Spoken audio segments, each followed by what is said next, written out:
At first, it was just a toy, until the extra figure inside started moving and whispering her name. The dollhouse arrived on Lily's 7th birthday, a gift from a distant aunt she barely remembered. It was beautiful, an exact replica of their home, down to the tiniest details. The wallpaper matched, the furniture was identical, even the tiny porcelain figures resembled her family, her mother, her father, and herself. She spent hours playing with it, rearranging the miniature furniture, making her doll family talk and eat and sleep. But it wasn't until the second night that she noticed something strange. Watch video till the end. This is Veils of Night. There was an extra figure. A tiny, shadowy figure stood at the end of the upstairs hallway, facing away. It hadn't been there before. Lily frowned, picking it up. It was cold to the touch, heavier than the others, its face hidden behind long strands of painted hair. When she turned it to face her, a strange chill ran down her spine.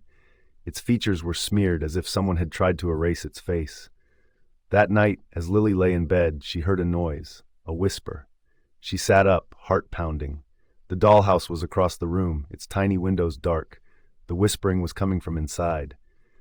She hesitated before creeping toward it, hands trembling as she lifted the roof. Inside, the tiny version of her parents' bedroom was dimly lit by a miniature lamp. But something was wrong. The little mother and father figures were no longer in bed. They were standing, facing the door, facing the shadowy figure. The next morning, Lily told her mother about the dollhouse. "It's copying our house," she said. "But there's something else inside." Her mother smiled, ruffling her hair. "That's what makes it fun, sweetheart. It's just your imagination." But Lily wasn't imagining it. That night, the whispering returned, louder this time. She forced herself to lift the roof again. The figures had moved. Her miniature self was now in bed, covers pulled tight, just like her in real life. But the shadowy figure, it was closer, standing just outside her room. Lily slammed the roof shut. She didn't sleep that night. Days passed, and the dollhouse continued to shift on its own. Sometimes the tiny doors would be open when she hadn't touched them. Other times, the furniture would be knocked over. But the worst part was the extra figure. It was always moving, always getting closer. One evening, Lily's mother asked her to help set the dinner table. As she placed the forks beside each plate, her stomach dropped. There were only 3 plates. "Mom," she said quietly, "where's the 4th plate?" Her mother frowned. "There's only 3 of us, sweetheart."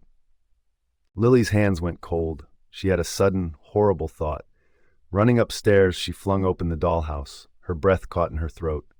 Inside, the dining room was perfectly arranged, except for the 4th plate. A tiny, black plate sitting at the end of the table. The extra figure was there too, now seated, its featureless face tilted toward her miniature family. That night, the whispering changed. It wasn't just murmurs anymore. It was calling her name. "Lily, Lily, come play."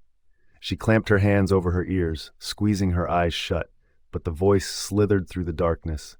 "I want to come home." Tears welled in her eyes. She knew, somehow deep in her bones, that if she looked at the dollhouse, the figure would be in her real bedroom. She didn't look. The next morning, Lily was silent at breakfast. Her father noticed. "Bad dreams?" he asked. Lily hesitated, then nodded. Her mother sighed. "Maybe it's time to put the dollhouse away, honey." Relief flooded through her. That afternoon, she and her father moved the dollhouse to the attic. As they carried it up the creaking stairs, she felt lighter, as if some unseen weight was lifting. But that night, something was different. The house felt wrong, empty, cold. Lily woke with a start. The whispering was gone. But so was her mother. She ran into her parents' bedroom. Her father was there, snoring softly. But her mother's side of the bed was empty, the sheets pulled back. Heart hammering, Lily turned toward the attic door. It was open. A single whisper drifted down the stairs. "I want to come home." And then, the attic door creaked shut. If you enjoy this horror dollhouse, then like, share, and subscribe, and stay safe.